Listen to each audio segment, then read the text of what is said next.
Garnishing with lemons and limes. In this lesson, we'll be taking a look at some basic garnishing knowledge for lemons and limes. We'll be focusing on working with lemon and lime as a garnish, preparing wedges of lemon and lime, muddling with lemon and lime, and preparing slices of lemon and lime. Let's begin by taking a look at the basics of working with lemons and limes as a garnish. Before your shift starts, check that all your lemons and limes are perfect, because garnishes are added to drinks to make them even more beautiful. Any lemons and limes with blemishes on the skin should be set aside and used for juicing, as they won't look good enough on a drink. Next, check whether the lemons and limes have a coating of wax on the skin. This wax needs to be wiped off and rinsed so that it does not affect the flavor of the drink. Remember that lemons and limes do not oxidize, so they must be prepared before service, placed in a container, wrapped in plastic, and refrigerated to preserve their freshness.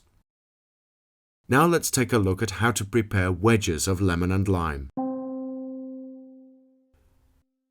Preparing lemon and lime wedges is simple and easy. Step 1. Gently top and tail the lime or lemon with the paring knife, being careful not to expose or remove any of the flesh. Step 2.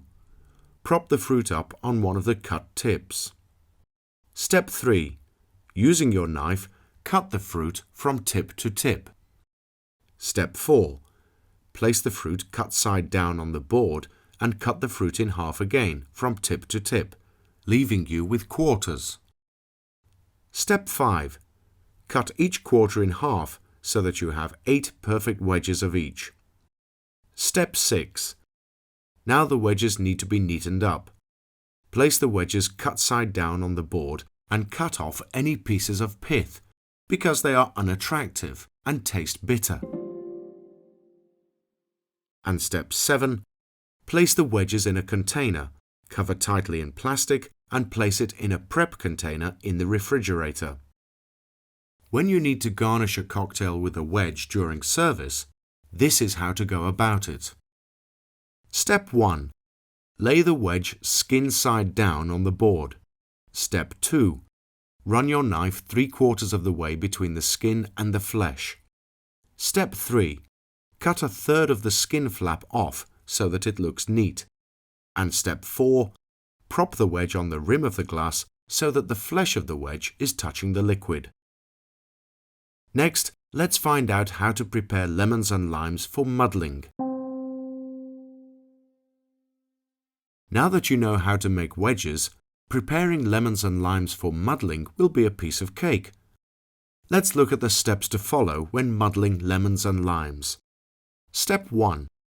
Top and tail the lemon or lime. Step 2. Cut down the center of the fruit from tip to tip. Step 3. Lay the halves cut side down and cut in half from tip to tip. Step 4. You can now cut the quarters the other way, like this, giving you 8 pieces. Limes and lemons are prepared in this way so that there are many corners. That allows for more effective juicing. And finally, let's find out the do's and don'ts in terms of slices of lemon and lime. Let's take a look at the steps to slicing lemons and limes faultlessly. Step 1. Top and tail the lemon or lime, cutting a generous amount off each end to expose the flesh. Step 2. Cut the fruit horizontally in 5 mm thick slices. It must be thick enough to be firm, but not too thick that it becomes clumsy. And lastly, step 3. Lay the slices flat on the board and make an incision into the fruit to the center. The slice can then be placed onto the rim of the glass. A very important tip to remember when preparing slices is that the slices must be perfectly even. Well done on learning all about garnishing with lemons and limes, and good luck at boosting the presentation of your drink.